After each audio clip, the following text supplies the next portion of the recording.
Hi, Tina Williams here again from QTBizSolutions.com, and I'm here to talk about your 501c3. Have you been trying to apply for that 501c3, or have you been trying to research getting a 501c3, but it's taking you years? Well, today I'm actually going to be asking you to join me at a mastermind where we're actually going to be going through and applying for your 501c3 live. So at this event, you're actually going to want to have two tabs open because we're going to apply for your 501c3 live. It's time to just take action and get it done.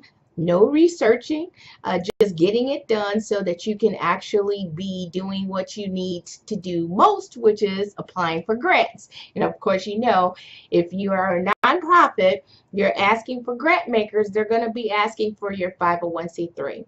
So why should you come to this event? I'm actually going to show you some of our clients that we got approved for their 501c3s, and now you're going to be able to do it yourself and actually just get your 501c3 approved. Most of our clients get their 501c3 approved within 90 days or less. So let's go ahead and take a look at some of our clients that we got approved.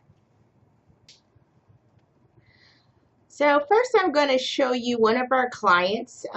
This is a client that we did, BTR Collegiate Solutions. I filed him with the state of Michigan on, it looks like December 16th. And so he was filed, his articles of incorporation on December 16th. And we submitted his 501c3 application around December 23rd. And as you can see, he was approved for his 501c3 on January 9th.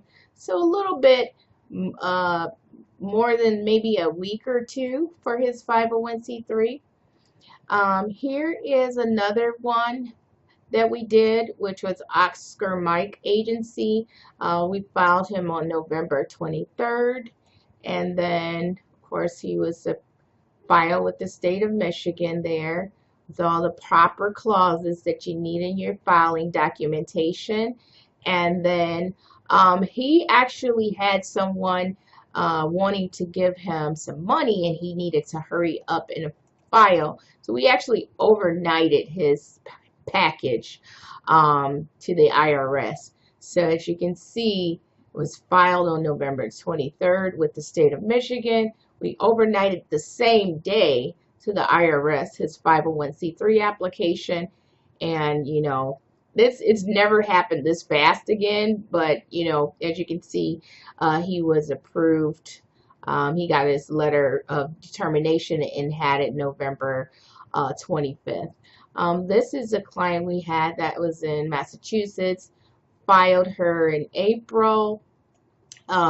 She didn't file her 501c3 until about May 20th. We filed her 501c3, and then she ended up getting it done in June. So generally, when we apply for 501c3 for our clients, they are getting them within less than 90 days, even though the IRS says to give them 90 days notice prior to contacting them about the status of your 501c3. So at this event, we're actually going to help you stop worrying about where to go to file for that 501c3. We're going to apply for it live. We're actually going to go over some grant makers so that you can go over their profile. Actually, I'm going to show you some grant makers now. Here you go. Here's Ford Foundation. As you can see, their total giving was about $560 million in 2013, and they get to tell you who they are, so you can actually go through and read the grant maker profile, and you get to see what they want to give for. So they do have limitations what they're not going to give for.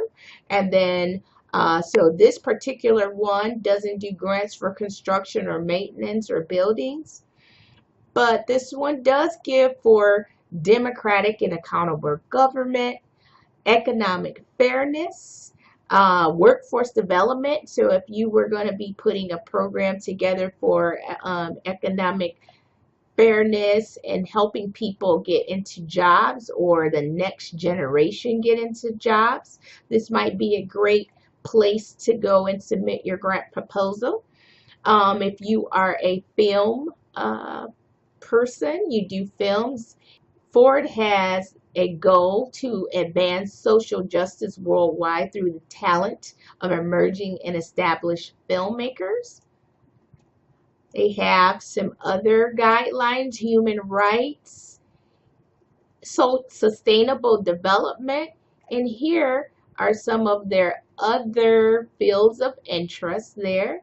So if you're trying to do some sort of employment type of deal, economic development, housing development, leadership development, women's services, or youth development, this might be a great place for you to go.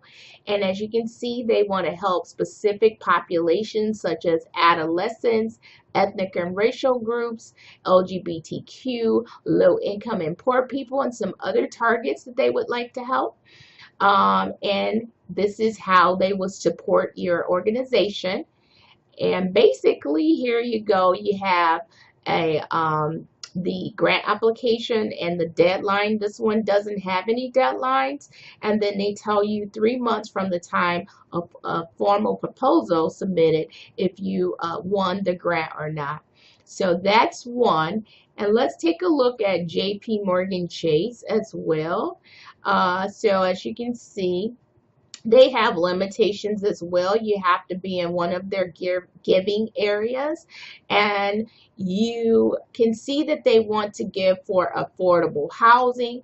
So if you have a program that helps people get into affordable homes, they want to also help with economic growth and workforce readiness, and then financial capability. So that's actually like by the financial literacy programs.